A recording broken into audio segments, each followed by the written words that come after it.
It's Mike Overzat here. We're at the U.S. Marshal Museum over in Fort Smith, right down from the Kelly River Park.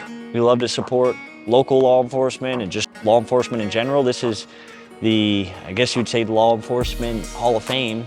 And for you, Josh, this is fitting. And so we don't know what to expect, but somebody said that had gone through it said this was cooler than the Smithsonian. That's a huge standard to live up to, the Smithsonian in D.C., Washington, D.C. So we're gonna see, I mean, to have a gem like this here in Fort Smith, it's gonna be interesting to see what they got. So follow us and we'll go through and show you what's behind the giant sheriff star.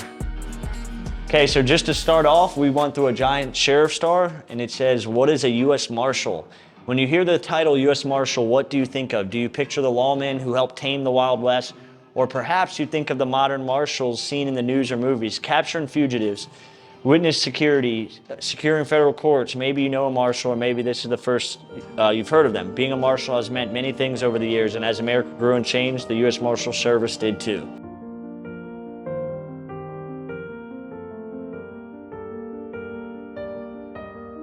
To be Forsyth, the first U.S. Marshal for the District of Georgia, was shot and killed while serving court papers, was the first of over 300 line of duty deaths in the history of the U.S. Marshals, 1794, January 11th. And another one over here, Frederick Douglass becomes the first black U.S. Marshal, famed abolitionist and orator Frederick Douglass. I didn't know that. Did you know Frederick Douglass was a Marshal?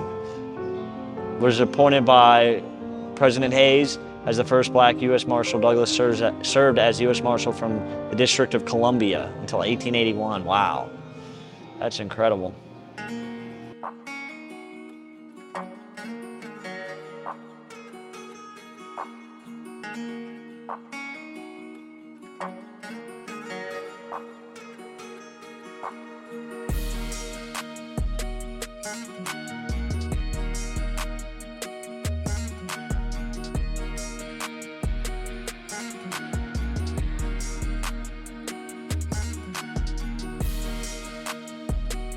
So we just got wrapped up with the U.S. Marshal Museum, and I'm not sure if it was cooler than the Smithsonian. That's where they got the Constitution, the Declaration of Independence, but it was still pretty cool.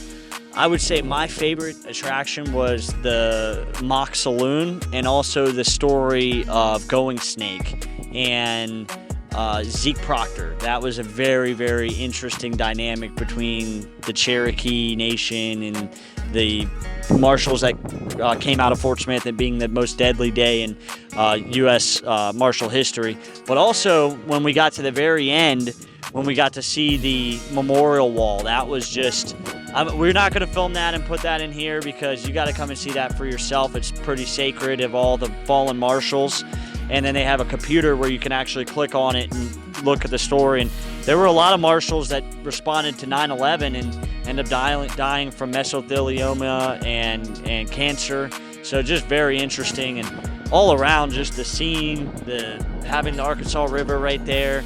Judge Parker, not far from there. That most of those deaths, the 300 or so, were Judge Parker marshals, because that was a very violent time, and that's why this is here. So just overall, I thought it was really cool, and I would definitely recommend coming out here, bringing your family, and spending a half a day to actually go through and, you know, get to see all the attractions. So I definitely recommend it if you're in Fort Smith to check it out.